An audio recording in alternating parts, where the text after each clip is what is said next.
Welcome back to the Union 0430, episode 35. Yep, there's only 4 of us tonight. Ryan's no show. Dave, aka Black Cloud, can't make it this week either. So you've got Mark and Philly and, ladies and gentlemen, photographer extraordinaire coming to us by way of Louisiana from or in Texas right now, Mr. Wade Shoemaker. How are you, buddy? I'm good, man. I'm good. Running. Thanks so much for coming on, man.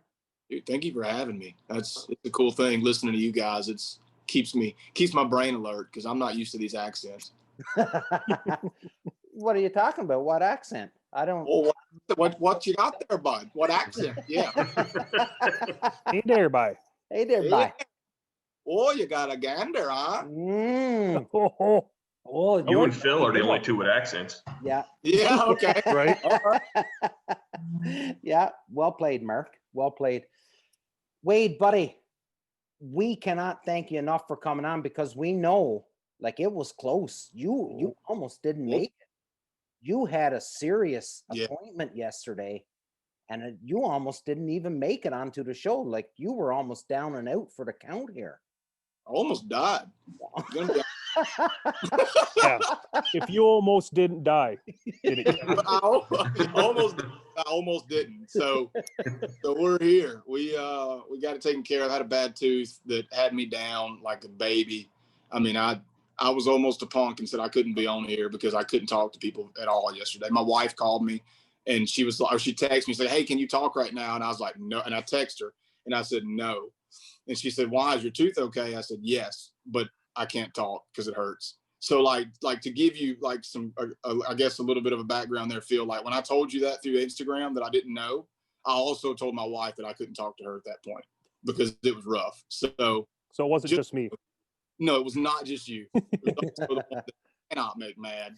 And it was rough. But yeah, so we're good. And toothache turned out to be a sinus infection for anybody that didn't know that a sinus infection could give you a toothache. Weird, but it can. So Sudafed, PE, and Gucci. I've got a feeling that you were going through enough pain that it would have taken down a horse. So I wouldn't go that far. I appreciate you coming on. To all our listeners that don't know who Wade is, I'm urging you right now that if you're watching this on YouTube or if you're listening to it while you're driving or whatever it is you're doing it on a regular podcast, check out his Instagram, because I'm going to tell you, if you are into photography and waterfowl, this is the man you should be modeling after, or your shots after, because they are truly magic. Like, you gave us a couple shots there just a couple minutes ago, Wade, and you were like, "Don't judge me, they're not even edited." And I'm like, yeah. I'm not, trust me, I am not going to judge you, buddy. They are unbelievable. So Thank you. And listening to you talk, and you're hunting, you're from Louisiana, you hunt in Louisiana, you're down in Texas now, spending 65-70% of your season. I would say it's safe to say that you've bought the t-shirt, you've done it all, bought the t-shirt.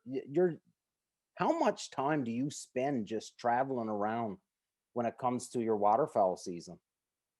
I thought about that honestly yesterday. I was talking to somebody and I don't know that I haven't put a number on it. I mean, I started hunting in September. So I opened teal season in Eagle Lake, Texas, for teal. And then a couple weekends later, I was back right by Eagle Lake in El Campo, Texas. And then mid-October, I flew to North Dakota for work, like for a photography gig. And I was there for 7 days photographing a hunt. And then I spent 8 more days just hunting with buddies. And we covered North Dakota, Minnesota, and Wisconsin in those 8 days. And came back down to Louisiana, did a few things, hunted with some buds, did a youth hunt with my son and my niece. And then, with just my niece. And I took my son hunting on opening weekend. And then that following week, I went to Arkansas and did some work, came back home. And then I've been in Texas pretty much the rest of it. But I mean, it's a lot more than my wife probably wants me to be, but she understands that that's part of the job now. It's what I do. It's what pays our bills and keeps us going. But I was just gonna say, where can I find a wife like yours? Yeah, you better be.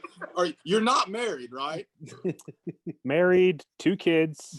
Here's the funny thing. So because this whole lockdown COVID bullshit. Oh, yeah. So we've got 2 boys, 6 and 9, and my wife also works in like our local school board. Yeah. So that's okay. Sorry. The kids were supposed to go back to school. Today's what, Wednesday? So 2 days Monday. ago, Monday, the kids were supposed to go back to school, but because of this whole lockdown protocol bullshit, they had their 2 weeks Christmas vacation, and they were actually like the school board was preparing for it, and they actually sent the kids home with like packages saying like, don't open this until like the world ends. What? So on Monday, they're like, okay, open the package. You're not going back to school.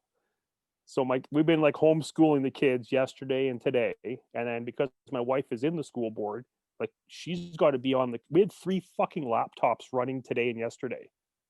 One for each of the kids and one for the wife, trying to like do the schoolwork and this and that. And like I said I come back to work tomorrow. And I said to the wife, I'm like, my field's got birds. Yeah. Sweetheart, my field. Yeah. And she's looking at me like, do you want to get smacked in the left side of the head or on the fucking right? Yeah. Yeah. So hey, I'll be honest, I might get that same look if I said something like that to mine. For those that don't know, duckpression is a legit disease. Yep.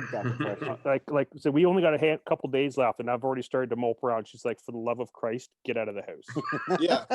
Go. Shoot your feed. Yeah.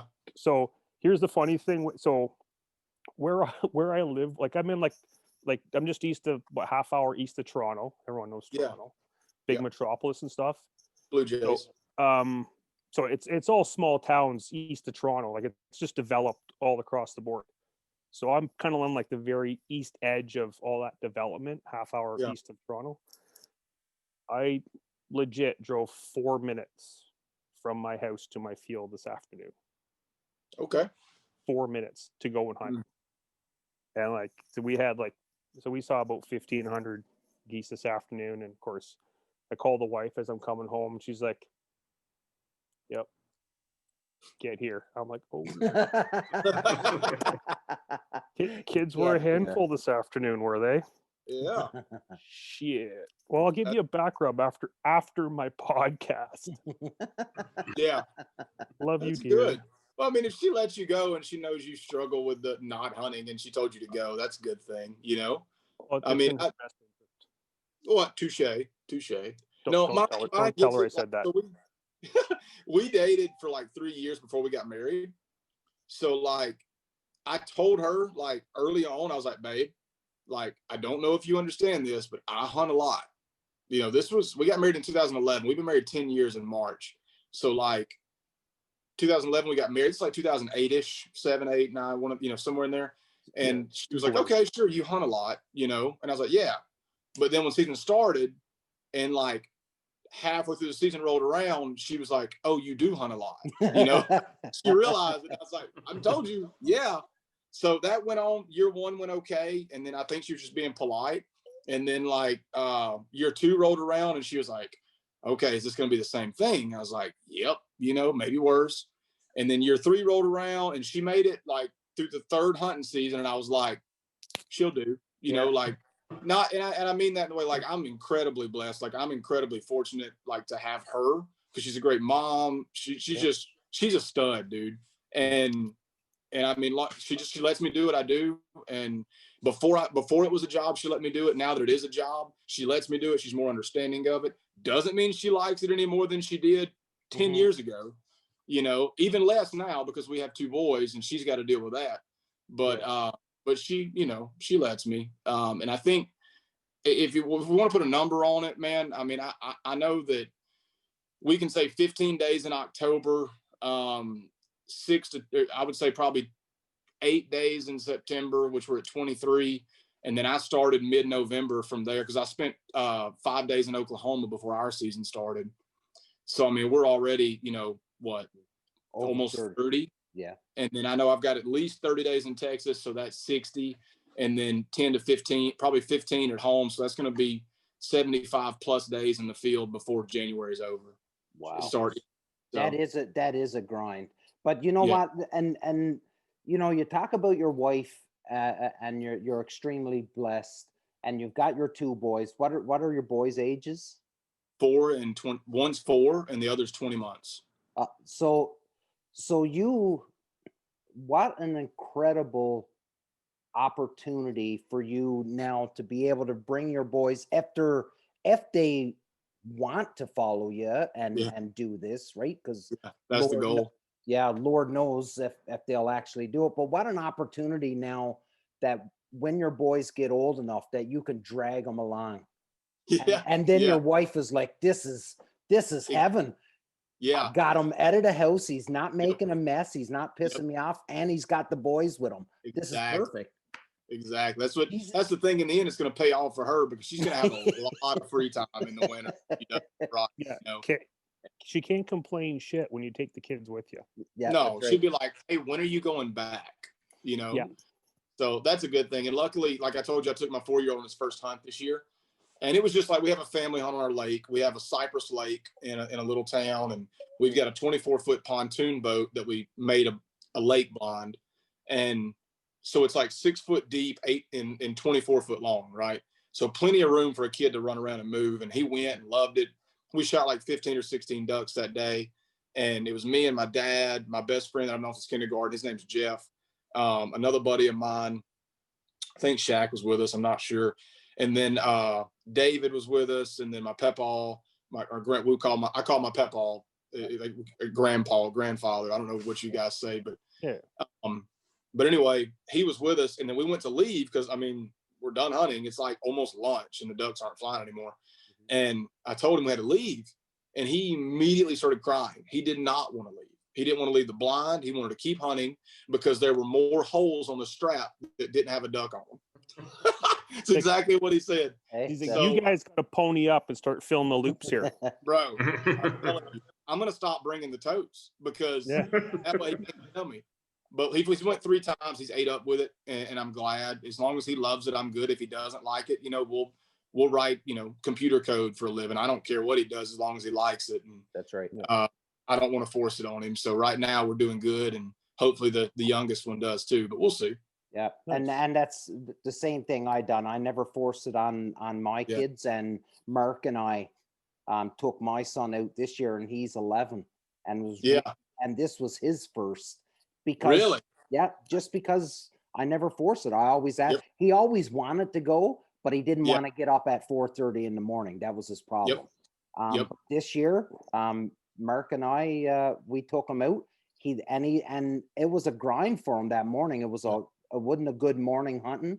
And then we went back to the home and recocked and got ready, and then done an afternoon goose hunt, which he had a blast at because we seen thousands of birds in the afternoon. But yeah, you know, you can't force it on them, because if it's not fun for them, well then you'll lose them right away.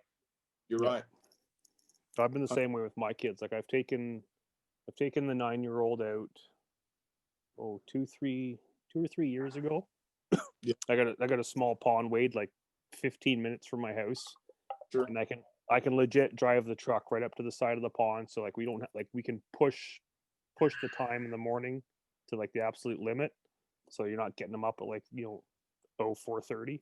Sure. Yeah. Took them out. It was me, my father, and one of my good hunting buddies, and we went out to the pond. Got there like literally 12 decoys. That's it. Yeah. And I think we shot a handful of mallards that morning. Well, holy crap, like he just ate it up. He's there, running around with mallards in his hand. He's plucking them, doing whatever. He was sitting with my father, and Love that. my dad was teaching him about like ballistics with shotgun shells and stuff. I got some awesome photos of the pair of them together. And then last season, I took my little guy, so he would have been just turned 5.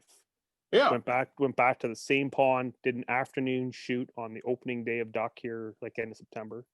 And it was my father, my little guy, and myself, and he lasted about an hour and a half. We didn't see a whole lot of birds. He was like, "Daddy, I want to go home." Yeah. Like, all right, dude. Like, we're 15 minutes from home, man. Like, this is just tip of the iceberg, right? We can come in, literally I throw a dozen decoys out, 2 spinners, and that's it. That's good. Pond's maybe 4 times the size of a pickup truck, like, but it gets birds. It's in a high traffic area and stuff. So you never know. That's cool. We didn't shoot nothing, but we was sitting there hanging out with my father and pulling cattails and doing whatever. And when he was ready to go, you could just go because it's cool. Yeah, it's not a big operation, right? That's cool. Wade, you sort of kind of touched on it a couple times when we were asking you how much time you spend on the road, but tell us about your job. Like what, I know you're a photographer, but for the people that are listening, what is your job? Man, like if I had an answer, I don't have a good answer to that. I really don't. I hunted with a friend of mine at a Monroe, and they asked me what I did, and I had another friend with me, and I started answering, and then my other friend was like, "I'll handle it," because I know what I do, but it's like really hard to explain from the inside, So basically, I mean, I hold this. It's dirty right now because, well, sheet water and mud, but I take pictures for a living, and the simplest way to put it is my biggest form of income is I take pictures. I photograph for, I would call it outdoor lifestyle, but it's hunting, it's fishing, it's anything that involves the outdoors that anybody will allow me to photograph for them. That's the main thing. An extreme niche in waterfowl, obviously, which is why I'm here. I feel like that's the bulk of my income. I run social media for this outfitter that I'm at now. And then go ahead, give them a plug, Wade. Yeah, so at Dry Creek Outfitters on Instagram, and then Dry Creek Outdoors LLC on Facebook. They're out of Wichita Falls, Texas, which is like North Texas. We're east of like the Lubbock area that everybody's familiar with, West Texas. We're east of that. We hunt Oklahoma and Texas, and just great group of guys. Guy that runs the place is just mint. I mean, it doesn't get much better, but that's who we are. And I've been here for 3 years and doing well. We're doing a giveaway right now, by the way. You guys could enter it too. This is a shameless plug, but it's going to be a free 2-day hunt for 2 people. So like if one of you guys win it, somebody in the group's going to be mad because they didn't get picked to go with you. We're going to provide the ammo. We recently started working with an ammo company called Apex Ammunition. I'm sure you guys have heard of Apex. So the ammo is going to be provided for the hunt. You're also going to get a dozen lifetime flex float decoys with a dozen rigs to make them work. And then we're also going to give 2 pair of instant fit hearing protections from Sound Gear. Have you ever heard of Sound Gear? Heard the name, yeah. I've heard the name. So, Wild Ear was kind of the thing for a while, and I don't think they're anymore. I think they disbanded. I'm not sure about that. So if it's not that, then I'm sorry for saying it, but it feels like that's what's happened. But I'm getting a call. I'll have to, let me decline that. But anyway, so we've recently started doing some work with, we've done some stuff with Sound Gear. Sound Gear is also another company I run Instagram for, or social media for. Just hearing enhancement protection. They've got the world's first rechargeable and Bluetooth custom hearing protections in the world. So cool thing. But anyway, the giveaway, enter it, you'll win 2 pair of instant fits, ammo be provided, you get a dozen decoys or rigs, and you get 2 days to hunt for free with you and a pal. But that's what's going on in my world. And yeah, so I help run with a buddy of mine named Hunter Marcel, the apparel for Pro Drive shallow water outboards, which is a cool name for mud motor. And have you ever heard of Pro Drive? The whole, I follow Pro Drive. Yeah. Great. So that's, you'll see some of my photos on there, some of the other guys that take photos on there. And I help with that one. I don't run it. I help with it, but me and a buddy handle the apparel for that company now. And that's a very little known fact. We don't promote that. Like, we don't push that or tell people that. We do it. But that's honestly pretty much it. I mean, there's little like random things that come into play every now and then, but for the bulk of my thing, it's photography, social media, and apparel. That's it.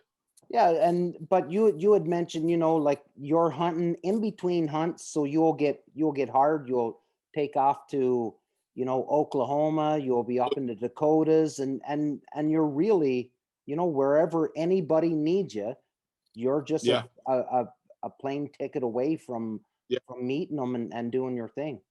Yeah, I mean, I guess for lack of a better term, I'm a freelancer. I'm a freelance photographer, and if somebody needs me, hey, look, here's my rate. Here's my give me a ticket. Let's do this thing. And the goal at the end of the day is to give them way more than they expect out of me, and let them remember that place or that time or that whatever for the rest of their life. They can do whatever they want to with it, but my goal is to make it worth it. Amazing. I got a question for you. Yeah. You for your gear when you're going, like when you go out and you're obviously taking pictures, but you're probably hunting half the time as well. Do you take a big bag of gear, or do you just got your one go-to lens and your body and camera stuff? No, I keep it pretty minimalist. Like I can compare it to my blind bag. Like, I'm a minimalist when it comes to stuff in the field. I'm not going to tell you less is more, but it is. So if I have a bag with a whole bunch of stuff in it, me personally, and this is just personal, okay, I'm going to be trying to figure out which one to use it all. Like, do I switch? Do I swap? Do I grab? Do I get, stuff like that. So I'll bring a 70-200, which is like the workhorse. Like that's it. 2.8. I'm going to bring a 35 millimeter prime 1.4, which is, I mean, you could just go with that and probably be okay, to be honest. And then I want a wide angle. I don't always have a wide angle with me, but it's really good to have one. That way you can get those cool things. But sunset, sunrises. Yeah. I mean, truthfully, but you can do that with a 35 too. Like, those 35s are incredible. But if I could say, like, if I want to bring one body and two lenses, I'm bringing a 70-200 and a 35. And I think you can do everything you need to get done with that in the field. I don't see why you need anything else, to be honest with you. So what are you running for a body? Yeah, that's what I was going. I use a 6. I used a D500 up until I bought it in December of last year. So like up until December of last year, I had a D500, and looking at this month, probably getting a Z7 as well as an extra body to have with me at all times. I'll use both of them, but the reason is so I can keep both lenses on at the same time, and I don't have to swap them, and I don't have to worry about that. I've tried to keep it one body, but I've found myself, since I've gotten my 35 prime, swapping back and forth more, because I like in the blind, like say a A-frame or a panel or something like that. That 70-200 is worthless if you're trying to take photos inside the blind. So you can get a 35 and you can get a lot of cool stuff around you. And I want to keep that on the camera at all times. Yeah, and that do that. Does that make sense? Oh yeah, like my go-to, I'm a Canon guy, like your Canon or Nikon, right? Oh, if you're so can we mute Phil? So that's what I even got it written down here on my notes. Nikon versus Canon. And I've got because I know. Kidding. Anyway. I'm kidding. I get it.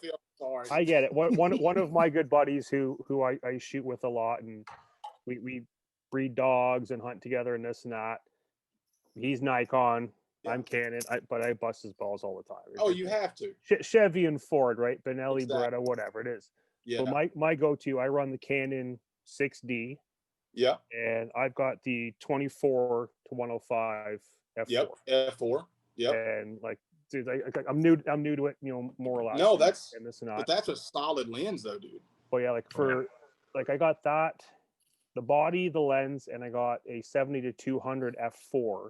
Yep. I think I paid 1,900 Canadian. So that's probably like 400 US. Yeah. Devaluing my dollar, bro. Chill Right. out. But like for the most part, like I just bring like the 24 to 105 with that body. It gets tossed in the blind bag with the gloves, the tube, the shells, and like that's it. Like I don't bother bringing, a whole mess of gear and stuff, right? Yeah. Like I don't also own a whole lot of gear. Touche. But yeah, like so this is my go-to. Like having the 105 is great. If you got to reach out a little bit, doing some dog stuff and this and that. But like I find like that Yeah. that's what works for me as like an entry level photographer.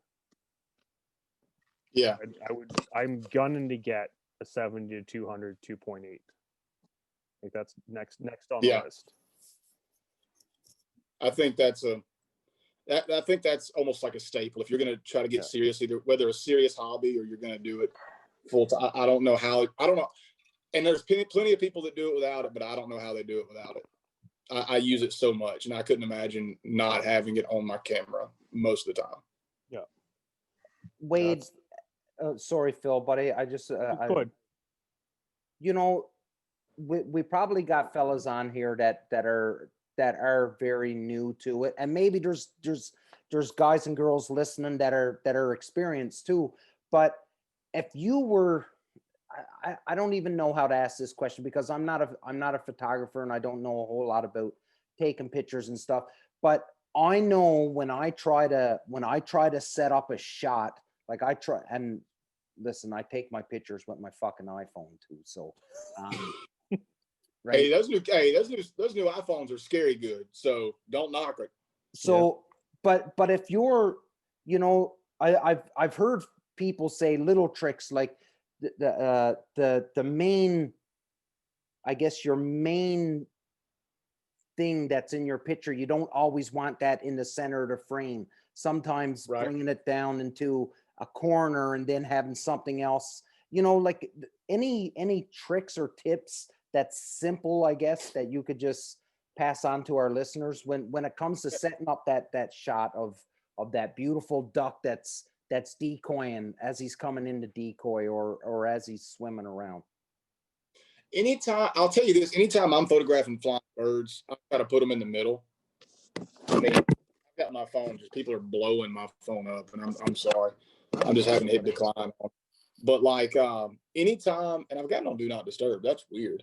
But anytime birds are decoying, like anytime they're coming in, I've got that bird in dead center. Like anytime it's a bird or something like that, dead center, because it's me. If you want to do like a lower third type thing, no big deal. But my biggest thing for decoying birds, and I take a lot of photos that I don't even use they may be stellar, but if there's nothing in the background or in the foreground, I'm out. Right? I don't use it, because if I take a photo straight up and there's no clouds or there is clouds or whatever, and it's just a bird in the sky, nobody in the world knows how close that bird was to me.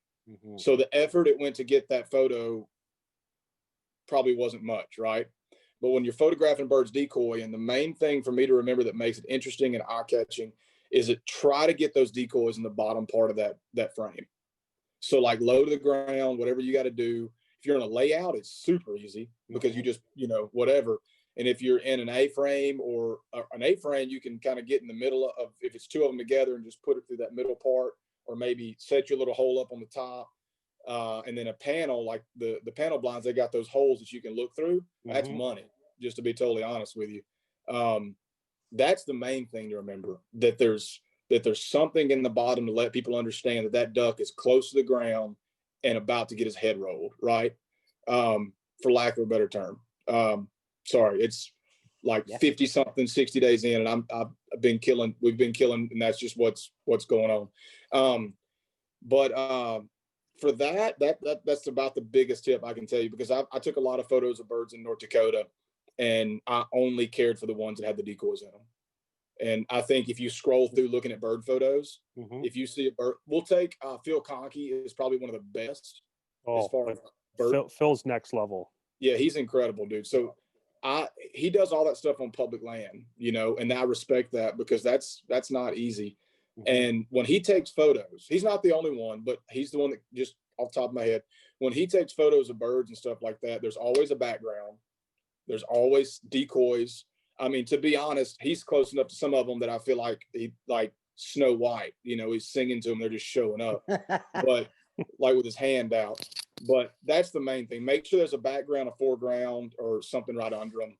And that'll always make sure that, and if that bird's in focus, they'll focus on that bird and be like, holy crap, that's good. And things like that add depth to the photo. Yep. And like you mentioned, it's all fine, Dan. Like, you get that bird, raining from the heavens. Yep. And you have like blue sky in the background. Like, yeah, it's cool. You get that captured, the wings are right cupped up. It's tack sharp, whatever. Like, like some of those are amazing shots, but like you mentioned, like, being in flooded timber and ducks raining down from the heavens, and, geese on the horizon, right in the deck coming into the decoys, like, things that add depth and content. I'll show you this. Is what people are looking for, right?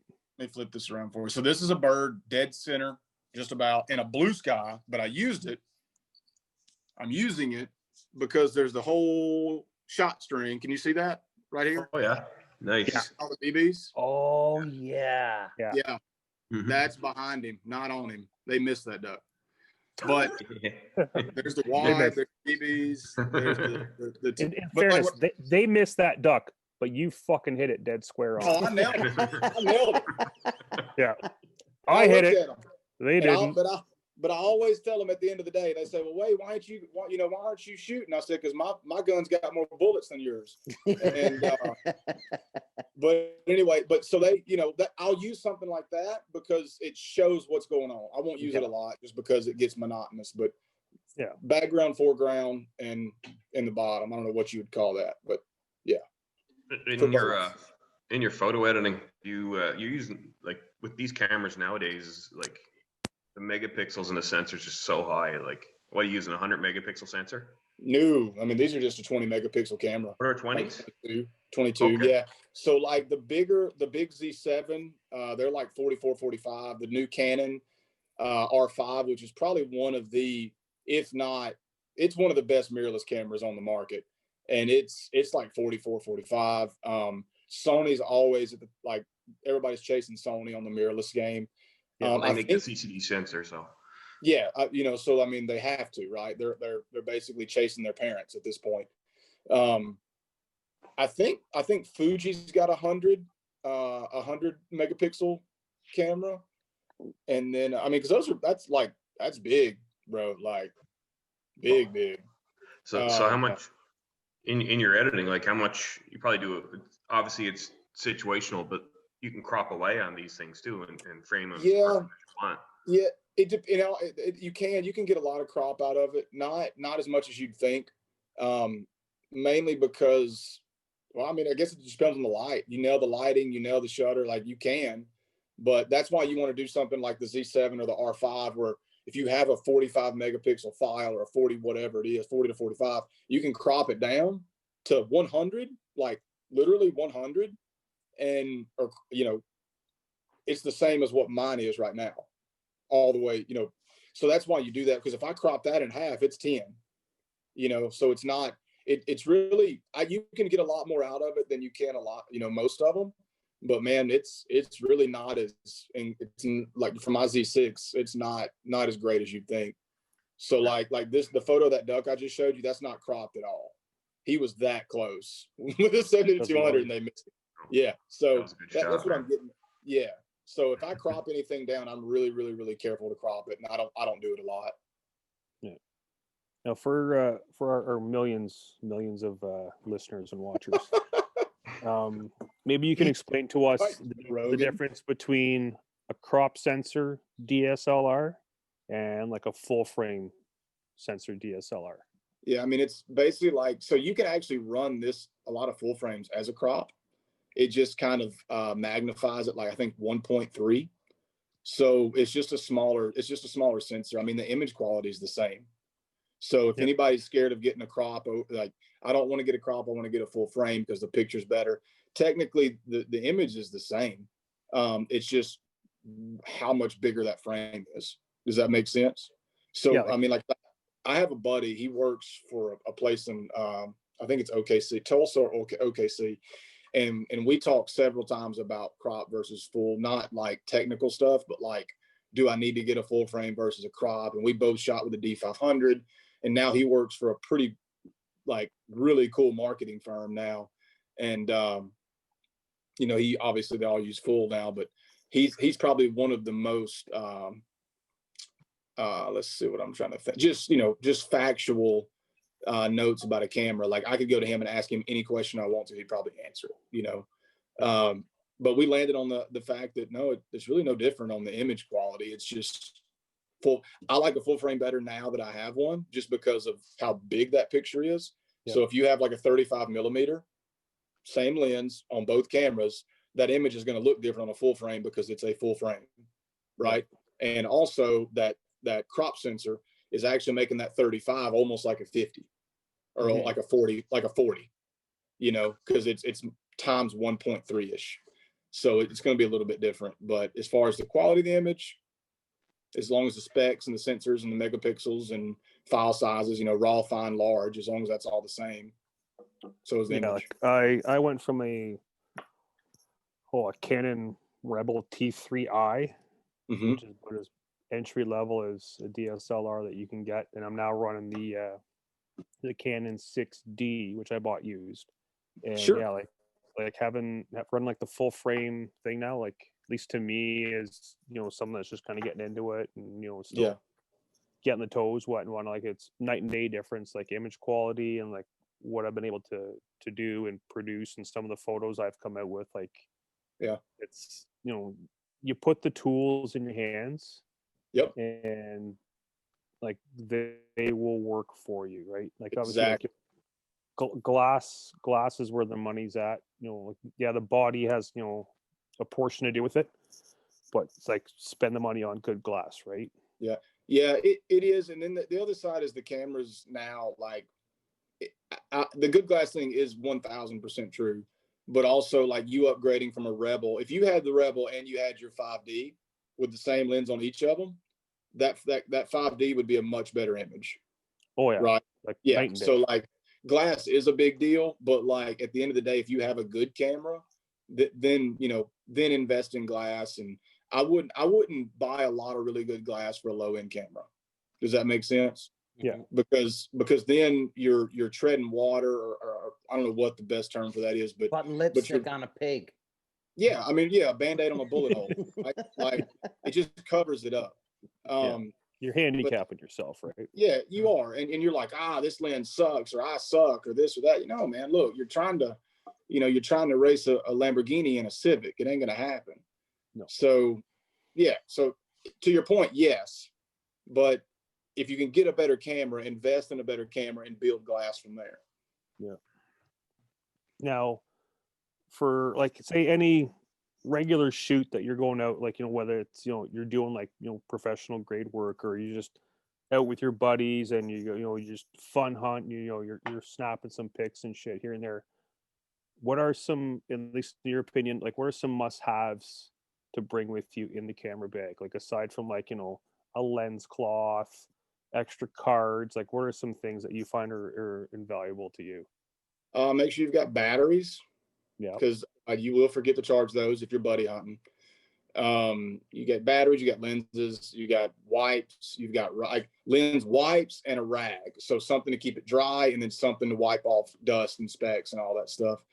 And really, man, there's really not much more that I would think you would need. I mean, bring a tripod, you know, if you can, because that way, if you want to set something up for you and your pals to get in a photo together, like do that, because it's really sketchy not having one and trying to take photos, because we hunt a lot of water back home. Like we don't hunt dry fields at home. So like when I bring my camera, I'm, you know, shin to knee deep in water. the whole time. Yeah, like And you're burying that tripod in water. yeah, I mean, my tripods, if I bring one, it's in water. And if I have my camera, but my camera's not on, I'm not holding it, it's hanging on a tree strap or something, you know. I mean, I had a Pelican case that I used to carry everywhere I went, and it would just, I floated it. I would get what I needed out, close it, make sure it's closed, and drop it in the water. There's nowhere to put it, you know. Yeah, you're in the middle of a swamp. Yeah, for the most part, yeah. Backwater, you know. I mean, it just, it is what it is. And but like I said too earlier, I'm a minimalist, so I don't take a lot of extra. I don't like it, you know. If you take extra, it adds weight to the boat, and it also adds more for you to carry if you got to walk, because we do a lot of walking in public back home. Like it's just extra shit to carry. It is. Yeah, it is. Now here where I'm at, dude, I walk out with like 5 bags, because here I don't ever want to get out there and not have something that I need. If somebody's like, I'm being paid, because if I have something that I need, that's on me. And if I have something I don't need with my buddies, oh well, you know, whatever. So I walk out, I've got a Yeti carry-all, those little bags you just throw stuff in, with jackets, bibs, like clothing, hot hands, stuff like that.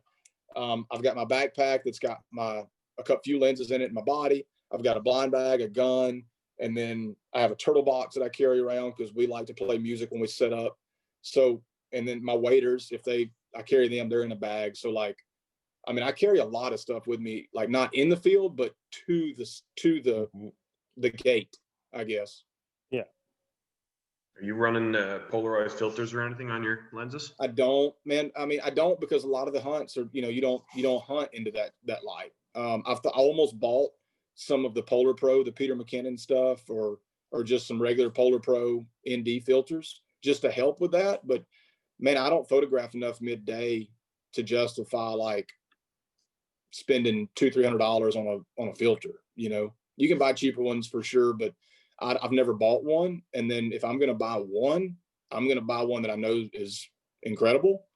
So I just haven't, because I don't shoot. Honestly, we don't shoot past 10 o'clock most of the time. Or I don't photograph past 10 unless it's like a pile pick or just some random little stuff. Yeah. On an overcast, you don't need them, you know, but sunny days, I mean, I mean, I just don't photograph enough in that time frame to worry with it right now. I legit run UV filters on my 2 lenses just to protect the glass. Yeah, and that's it. Yeah, that's another angle for sure. Yeah, I do have a UV filter on my 24-70. I do have that. Yeah. Yeah. Yeah, and like for those watching that don't know, like UV filters are reasonably cheap. Like you can spend the money on, like, you know, a higher quality and this and that, but all honesty, like, at least in my opinion, the main purpose of just running that filter is to protect the glass. Yeah, I agree with that. Like anything happens to the glass on that lens, like she's fucking euchred. You're done. What's a filter? $50, $60? Yeah, I think you can get a decent one. It gets scratched, pitch it, buy another. That lens is like $1,000. Yeah. You can spend 50 or you can spend 1,000. Like, what do you do, right? Yeah, you're right. You're right. Yeah, and I just never have. I've got them, but I mean, I've got the UV on my 24-70, but it came with it when I bought the whole setup. Yeah. And I like it, you know. And maybe that's just me being irresponsible, just not having them, but I've never used them. And I don't know, that UV filter on the 24-70, though, I will say I photographed, and like when we do our pile picks later in the day, there's more, it's more like a flatter yellow, like, you know, because it's taking that whatever out. And I don't like that. It's doing what it's supposed to do, like if you're photographing something, but I don't like it. I can easily just unscrew it if I want to, but I don't realize it till after. So I don't know. I mean, I think if I were to purchase filters, it would have to be something like an ND, you know, like a neutral density filter. Yeah. Yeah. But right on. Yeah, like today, for example, like I was running the hunt this afternoon. It was me and 2 buddies, and one of my buddies, he's also a very proficient photographer. Sure. And like we're out there, and like at least if I find in my mind, like if I'm the one that's running the hunt, like I focus very little on the photography because like Yeah. I want to put birds in front of my buddies, right? Like, hey, it's my turn. We're here to shine, get some birds, right? So we had very much that lull in the moment. So I pulled the camera out of the blind bag and I'm dicking around, shooting some product. Like I do some photography for an ammo company. That's cool, man. And so I was, getting some shots of like some empty shells and stuff in the blind. And it's like, shit, here comes more birds. Guess what? That camera, pow, into the blind bag. Oh, quick, real quick. Oh yeah, like just like no babying it like your firstborn child, right? Yeah. It gets launched into the blind bag and jump into the layout blind, and I'm like, oh well, there goes the lens. Yeah, Oh, that's well. that's where your filter helps, because if it bangs on something, it's Gucci. Exactly. Still, yeah. Well, the hood helps a little bit too, right? Oh yeah. Yeah. And see, that's something I've got to like probably get better at, is using that hood, because it just stays screwed on backwards. I don't hardly ever use it. Yeah, I legit, like I've got the hood out, and this is how it gets like tossed into my blind bag. Like I pack my 2 boxes of ammo around it. I try to like Looks cool. I try to like I pat it a little bit with my gloves and my toque and stuff, and like I've got like one of the Sitka neck gaiters. Yeah. I try to cradle the old girl the best I can, right? Yeah. And then not spill my coffee all over the damn thing. Good luck. No, that's the same happened. way. I do photograph, but like back home, I mean, I'm over here in Texas hunting, and I love it, dude. These guys are incredible. Like my second family. I can literally consider them brothers. Like we're, but while I'm here, I'm watching river levels back home. Like I'm trying to know what's up when I get back to the house, because I know when that river hits X feet, I'm following it, and I know where the water line is. Yeah. So like my buddies are texting me like, hey Wade, because I've got hundreds of pins on X, like at home or on my account. And they're like, hey, what river's here? Like what's got water? And I'll just share the pins with them. I hear, go here, because they're the guys that I hunt with, like the people that I'm very comfortable sharing a pin with. We'll just say that. Yeah. I don't do that to everybody. And but anyway, I'm just ready for that. So like when I get back and it's time to jump in the boat, hit the river, and try to go find something off a creek or something, like I'm more worried about shooting something with my gun than I am my camera. I mean, it's really nice to go, and I went a couple times while I was in back in December, and I didn't even pull my camera. One day I didn't bring my camera. I was like, I just need my camera to stay home today. But I'd been carrying it around for 45 days at that point. So, but yeah, man, I mean, it's a different world when I'm at home. I keep it in I've got a tree strap that's got a net. That Rig'em-Right, that heavy duty thing they come out with. Mm-hmm. It's got a big ammo pouch. It's spring loaded. You drop the lens. I can put this big sucker in that pouch, and this part's hanging out, but it's secure and not going anywhere. Nice. And it just sits in that pouch until I'm ready to take a photo. And most of the time, I've got a duck call in my hand or a gun, and I'm not picking up my camera until the ducks are dead. So now this is all like so these water levels stuff you mentioned, like this is all like Mississippi based. Yeah, sort of. So everything that we hunt is flows into the Mississippi, right? And at the end of the day, we hunt some rivers and bayous that so there's a river. I mean, everybody home knows. I'm not going to say it because I don't know people that hunt it, but there's a river, there's a bayou. They come together at a confluence, right? And they end up being one river. Well, that river flows into another bigger river, and that river ends up flowing into the Mississippi. And I hunt birds from, like, dude, I mean, the other day we were hunting and we were a half mile from Arkansas. So like we rode the river up a long ways, found some woods that had a little bit of water in them, hunted them, shot a few mallards, and came out.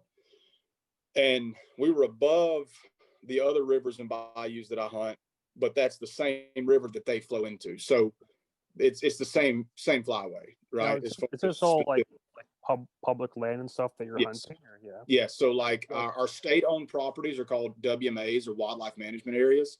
Yeah. And then you've got the federal properties that are national wildlife refuges.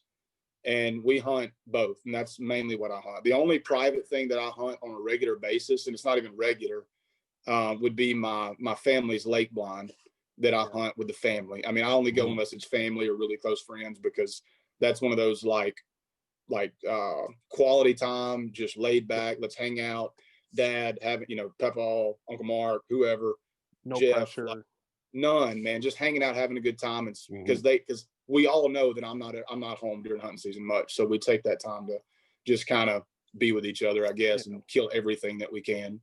Yeah, like up here for the most part, like our public land is called Crown land, like owned by the Crown. The Queen, Crown. right? Oh wow, that's intimidating. Oh shit, yeah, buddy, it's a big deal here. But like all our lakes and stuff, like for like 99% of it, it's a free for all. Yep. So like where I am, just like starting say 15 minutes north of my house, we get into these chain of lakes called the Kawartha Lakes.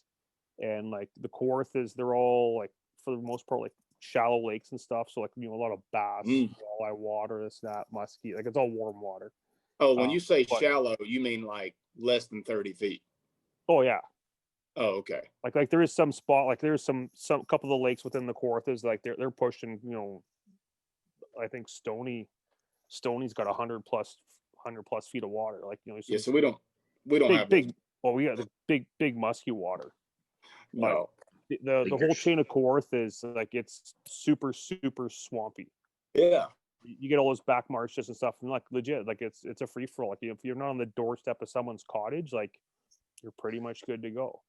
And Okay. like we don't have like, well, obviously we don't have the Mississippi. We don't have like these huge like flooded like direct timbers. flyways, like funnels. We have like no flooded land, no flooded water, like none of that jazz. Like you're either hunting on a lake or a dry field. Yep. Like it's option A or option B. Like that's all it is. And we're super fortunate here in Ontario. Like there's we're like our duck stamp numbers is like stupid low. Like like I think, and we've mentioned this before in some of the other episodes. There's more stamps sold in Arkansas than the entire country of Canada. I believe that. Legit. I believe that. So competition is like ridiculously low. And we're fortunate here in Ontario, like where we hunt the full maximum was like either 105 or 107 days is what you're legally allowed federally. Mm-hmm. We've completely maxed that out, and like some of these states in the south, you poor guys, like it's 60 days. That's what we got. That's it. We're like we have almost double that. Yep. And we're legit on to numbers like the whole season. Like you may have to travel a bit throughout the province. Like Mark and Damien, like they got into some good bangers duck hunting at the start of the season. Out to like Damien and Mark are like probably about 2 hours or so east of where I am. Mm-hmm. But they're in a good flyway. They had some great duck numbers and stuff. And where I am, we've got two like I'm like right on the north shore of Lake Ontario. Yeah. Lake Ontario doesn't freeze. Like it is a mammoth body of water. And legit, to the east of me and to the west by minutes is 2 nuclear generating plants. And they've got warm water discharges. So I've got geese all year long, buddy. Don't tell that to people in the South. They'll be blaming DU for it. No, them warm water corn ponds, right? Well, yeah, like I got geese all year long. That's crazy. Yeah. That's crazy. If you're into that sort of thing. Yeah. Yeah. Wade, we touched a little bit on it before we hit record, and you're a man that speaks my language. But let's talk about your favorite bird. What is it that just gets the hair on the back of your neck standing up every time you see them? So, a mallard, Yeah. Malpal, Mallard, King Green. We recently saw a guy with those 24/7 hunt fellas, called them Mean Green because they are green and can be mean. Those guys have an awesome channel as well, by the way. They're great people, man. I've actually chatted with Raynar and Daryl the other day. Just good dudes. They're in it for the right reasons, and I'm an advocate for that group. And I'll tell anybody else that they're doing it for the right reasons. And they're doing it better than anybody else has for those reasons. And So their cinematography is like, it's well no, done. dude, Like it's different. I've watched a couple of their videos over the last week or two, and like it's well put together. Yeah, that's like it's Jay Logan is what they call him. He's a good dude. I've chatted with him a couple of times too, not over the phone, just through messages. And long story, they're great, man, and they're trying to grow, they're trying to build, they're just trying to figure out how to do it better and how to honestly just how to get support to do it better. Because right now, everything that they have, you know, they've got like sponsors that are giving them product and doing those things. But as far as like the filming and the traveling and stuff like that, like they're footing that bill. Like nobody's paying them to do this. So like, I think that says a lot about them and who they are and the type of people they are. So yeah, I mean, I guess that can be a plug too, like 24/7 hunt. You know, a few black dudes doing it right, and they're doing it right. So big fan. But anyway, sorry. Mallard, in woods, shin deep water, leaned against a tree, watching a dozen or even just a single break through a canopy hole where an oak tree fell, and there's only one hole where a red oak has left, and that sucker comes in and he drops, and they call it holding down here in Texas, and say he was holding pumpkins when he was coming down. He was coming down like this, and man, I'm gonna tell you, I love it. I've never heard that. That's awesome. Like, he was holding pumpkins coming down, but bro, like I feel it in my throat right now. Like I get excited when I talk about it, because I've shot, man, look, I hunted in North Dakota back in October and had probably the greatest duck hunt of my life there. And we shot a lot of ducks, 42 that day, which is whatever. Like I've shot more than 42 ducks in a day with my buddies or with this outfitter. That's cool. But we were hunting like a 30,000 bird feed, and like 20K were mallards. And dude, it was unreal. Okay. Unreal. Coming from boy from Louisiana, dude. So here's something for you. Here's a little food for thought, Wade.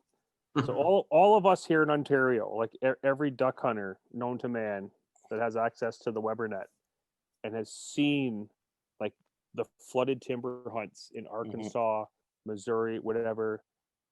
I was fortunate enough, like I've never left Ontario to waterfowl hunt. I got an invite out opening day last year.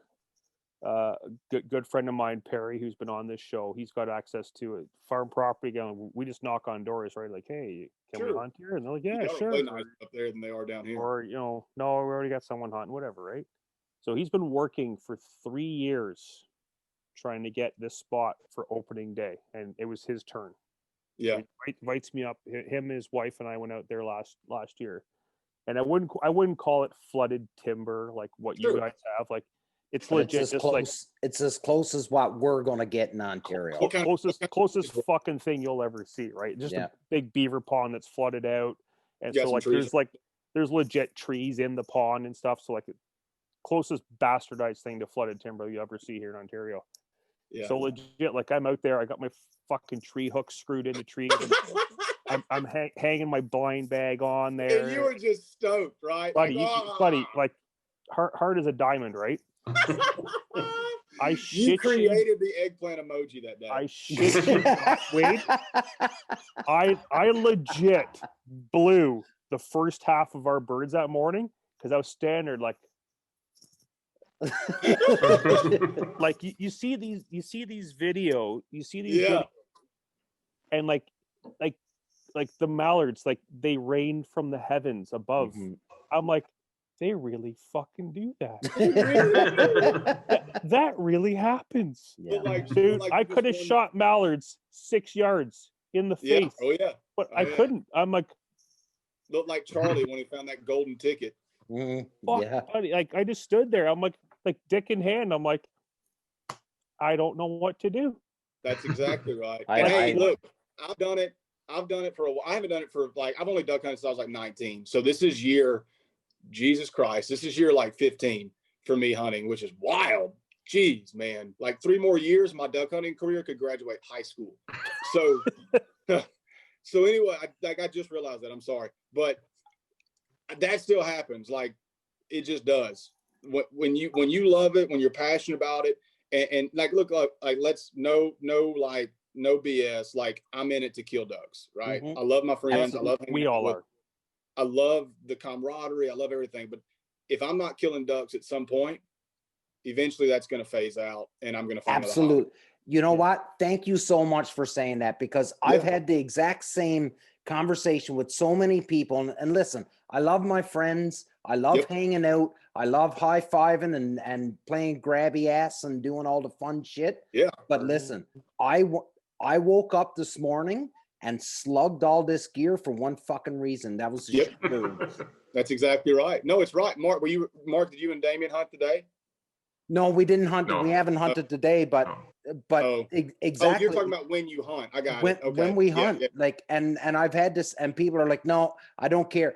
Like, I've done hunts with fellas, and I'm like, well, that's a fucking bust today. Oh, well, we got out and we hung out. Yeah. Yeah. Social event. I can get out and hang out with fucking friends all day long. Yeah. I'm with you. Like, I'll tell you this, because I'm with friends and because of what I'm doing, the getting my butt kicked isn't as bad, but it sucks, right? It sucks. So that's kind of the deal there. And at the end of the day, dude, if you're not killing them, your buddies don't want to come either. Yeah. You know, I mean, the guys that I hunt with, if we're not killing them, we're doing one or two things. We're licking our wounds at the house, mad that we didn't kill anything, or we're scouting looking for more. Yeah. You know, like that's all there is to it. We're not going to trying to figure out what it is that you've done wrong. We're not, because we're guaranteed you done something wrong, because there's somebody that you could have done everything right in that duck hole, but the fact that you didn't kill them means you were in the wrong hole, right? Which is bad on most every aspect of life. That's right. So anyway, like Mark got me. Appreciate that. So anyway, like she probably shouldn't have said that, stupid, but it's all good. That was good. Good. Glad Mark. Everybody was just real quiet. I was like, God, that was a wasted Friday. Mark cooking on whatever he's got in that can. I was like, yeah, thank you, Mark. But anyway, so like you. Anyway, if we don't kill anything several days in a row, we're pissed off. We're going to regroup, but we're going to be trying to figure out what to do right next time or what to do better. Absolutely. Period. Right. And in all honesty, like I've been at this 15, 20 years now. Mm-hmm. Take something away from every hunt. Oh, you have to, dude. Like I honestly, like before I got married, when I was still living at home, I was hunting 2-3 days a week. And like, it was, okay, you call your couple buddies, okay, 4-man, let's go. And legit, we'd go out and smash our 20 Canadas in like a half hour, 45 minutes. Mm-hmm. I legit gave up waterfowling for like 2 or 3 years because of that. Because it was too easy? Buddy, like not to brag, but like legit, like it was the same thing. Okay, so yeah, we go scout this afternoon, okay, found the birds, okay, call your buddies next morning, boom, half hour, 45 minutes, and this, like, we were done. So I legit stopped field hunting for like 2-3 years. Well, that's it lost the fun. Well, I think that's what happens. Thing, you know, the same thing over and over. Yeah, when Wade talked about, you know, how he can feel it in his throat when he's talking about those mallards coming in through that hole. You know, the day that you don't get excited about that anymore, that's the day you gotta hang it up. Yeah. Yep. And I've had a very much like a whole different, like now that I'm back into it, grinding full time and whatnot, I've had a whole different aspect on things. Like today, like we with 3 guys out today, so we should have. So for you that don't know, Wade, like right now our Canada limits 5 guys a day, 5 birds a day. Yeah, ours is the same. Like we legit, between the 3 of us, we saw 1,500 Canadas today, and we shot 9, and we struggled to shoot those 9. Yep. And I very much, like, now it's just like, okay, well, I enjoy the time hanging out with my 2 buddies today. Like that was more what it was about more than anything, because we're into our last week of the season. Sure. But I'm very much, since I've walked out of that field at 4:30 this afternoon, haven't stopped thinking, okay, what wasn't right? Why didn't the birds square up? Why weren't they on the deck? Why weren't they just doing it? Like, and I'll tell you what, and shit like that will keep you humble. Yeah, it'll keep you humble and it'll keep you engaged, man. Like for me, my problem, and like, because what you're talking about is my problem. Not that I don't take anything away, but that I try to question too much. like, and I'll say this, and people probably just are going to chastise me for this. I think we give the birds way too much credit a lot of times. And this is how big their brain is. Exactly. Yep. Right. So for me, like, I'll just tell you this, like spinners, you can agree or disagree. Right. So spinners, I use Lucky Ducks. Doesn't matter. I have no deal with them. Like, that's what I use. I use Mojo's forever because they were local, they were good. And then, like, at some point they shifted places and one got better than the other. Right. So what I'm getting at is, where was I getting at? Wow. We're giving the birds too much. Yes. Sorry. Too much credit. Spinners. I quit. Like, people want to put them, like, hey, put them the direction these birds are landing. Like, if you've got like say a wind at your back, you want to land it at your face, make sure you have them facing you, spinning that way. That's fine. Do you? I'm not saying it don't work. It probably does. But if it's me and I've got multiple spinners, I'm putting them every single freaking direction that there is, because at the end of the day, the purpose of those spinners is to attract birds, for them to see that flash. And if these birds are flying left to right and you've got your spinners front to back, they're not going to see that flash as good as they are if you had it facing them. So if you can put them different directions, they're going to see it. And I guarantee you, if you're going to kill that bird with a spinner out, it's not going to matter which direction that spinner is facing. So for me, like, those are the kind of things that I've done over the years, but I tend to second guess too much. Right. Oh, so why were the decoys too tight on this end? Were they too loose on this end? Why are they swinging over here? Why are they coming over our heads? Why are they landing backwards with the wind? Like, this makes no sense. So, I mean, that's like one hunt, So, I will just, like, eat myself up for the whole day and go back the next time. And even if everything goes right, I'm still like, okay, we shot all the birds we could have shot legally, right? Why didn't that other group suck in like the other ones? Like, but at the end of the day, bird probably just didn't want to be there. Yeah. If you kill them good and one group didn't, but I still say think about it. You think about when you're out in that morning and you're set up and you've set it up to the best of your ability or to the best of the knowledge that you're given on what's going to happen. And then you have that one group that come in that fucking does it right. And they do it perfect for you. And then, man, they did it so beautiful. Yeah, man. Well, what the fuck was going on with those other exactly. ones? Yeah.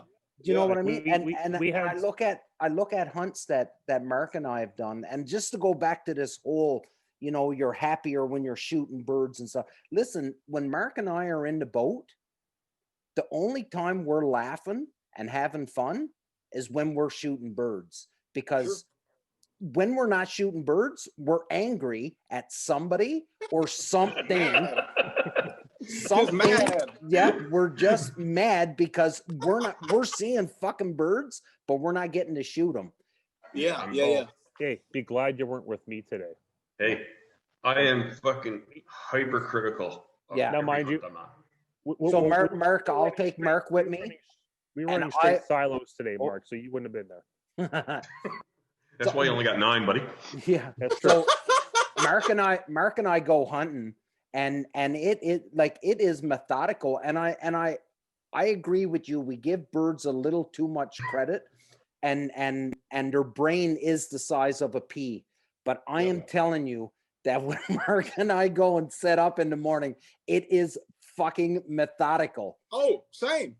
You know what? And it just, it's, and you will put this much time and money and effort into chasing these fucking birds, and yet they won't do it for you some days. Hey, hunting, the most expensive way to get free meat. It really is. Free meat, free range, low fat, protein. This shit will shave. Oh, my face ages 4 years every duck season. Yeah, I'm 19 years old, man. I'm only 20. Yeah. I'm actually 17, guys. Well, that's one bitch and beard, though. Yeah. Guess who's buying beer at prom? Yeah, this guy. Don't even ID me anymore. That's so are you awesome. 47? Yes. My name's Jasper. I'm like, oh man. Tell him my Awesome. name's Howard or something. Born in 72. Awesome. Well, boys, we're at that magic mark where we've just hit over about 60 minutes of chat. And this, again, I love this show so much because of the guests that we have on. Phil, I can't thank you enough, buddy, for reaching out to Wade and extending the invite and bringing him on, because it truly was an awesome show with such a wide spectrum of topics that was talked about here tonight. I apologize for that. No, hey, it's awesome. I love it. And I know that's what our listeners, that's why they love the show is because there's nothing scripted with this show. Yeah. It is how it is. Wade, buddy, we can't thank you enough. This was, and I know you are extremely busy. For you to take an hour out of your evening to sit down with us and shoot the shit is amazing. No, it's my pleasure, dude. Thank y'all for having me, asking me. Just thank you for thinking of me for this. I appreciate it. No, and I'm hoping that even though once the season, my season's ended, once you get back home and you start getting into some of those birds back home, and once you're settled down and the wife is ready to kick you out of the house again, we'd love to have you back on the show and talk about some hunting up in Louisiana, because we really would. Mark, to you, buddy. Oh, good meeting you.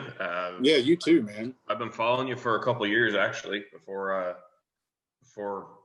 Phil even mentioned getting you on the show. So I've known about you for a while. So it's good to put, I get you could say put a face to it, but just to have the conversation with you and all that. So I really appreciate it. And well, I'm not so much into photography now. I used to be heavy into it. Is where I had some of the knowledge base about the equipment and the gear and stuff. Sure. I got so sick of carrying around so much gear all the time that I just, this is my camera now. Hey, dude, I'm going to tell you, these things are scary good. And I don't know if any of you guys have the 12 Pro, the iPhone. No, the nighttime. Oh my God, dude. Yeah, dude. It's scary. It's good. It's incredible. Oh yeah. Philly? Well, again, Wade, like I said, can't thank you enough, buddy, for coming on. Like, I've been following you for quite some time, and like your photography work is, it's next level. And if you'd be able to come on and share some of that experience and that knowledge with us here up in Ontario, it means the world to us to have you on here. And we look forward to having you on again, and just keep producing the content you do, bud. So it's awesome. I appreciate that, guys. Thank you. When I leave Texas, I go to Nebraska for a few days for some big geese on the Platte with a couple pals. Then I'll be hunting Louisiana every day from there. So when we can schedule the time for me to be back, like if that's what we want to do moving forward, I'd love to chat with you guys again. It was fun. Said once your season wraps up, bud, like feel free to shoot me a message. Yeah, buddy. And for sure we'll get you back on again, man. So you're stand-up character by all means. Like, it was great to have you on here. I enjoyed every bit of it, man. It didn't feel weird at all. Felt like I'd been chatting with you guys more than once for sure. And again, everybody that's listening, and I will give you the final word, Wade, before we cut this off. But another guest, ladies and gentlemen, that came on that is exactly, in my opinion, like us. Doesn't pretend to be anybody special. Just a regular person that's just trying to carve his way in life and chase as many fucking ducks as he possibly can. And that's carving with a dull knife at that. Yeah. Hey, it is a grind, buddy. And you know what? You are a testament, and I am extremely jealous. Although I would give it a good go, but I'm not sure that I could put in the days that you can. What you do now. I don't know if I got it in me anymore to do those that many days. You can do it. Wade, it was a pleasure to have you on. And trust me, I will be, or Phil will be, reaching back out to you to have you on. Last words to you, buddy. To me, man. I interjected most of them, but thank you again for having me on. Damian, Mark, Phil, I appreciate you guys. I've had a great time. Look forward to doing it again. And hopefully I have cooler stories for you and we can actually accomplish something other than tangent next time. But I really did enjoy it, guys. And I'm looking forward to doing it again. I'm going to finish some edits. I've got about 50 more to run through. And I think I might just go to the gym before I finish that, because this screen is starting to get on my nerves. The computer screen is. Not you guys. This one's good. This one over here is on my nerves. I got you, So, buddy. The work stuff, not so much. Yeah. Yeah, right. Yeah. I'm okay with the camera in the field, but the post stuff is what reminds me. So yeah, absolutely. It's monotonous. Everybody, it this was episode 35 of Union. Please check out Wade Shoemaker on Instagram. Like him, follow him, try and be a sponge and suck every bit of information that you can from him when it comes to photography, because I know he will answer your questions. But give him some time. Don't expect an answer right away. Don't be douchebags. Big love, everybody. Take care of yourself. Have fun.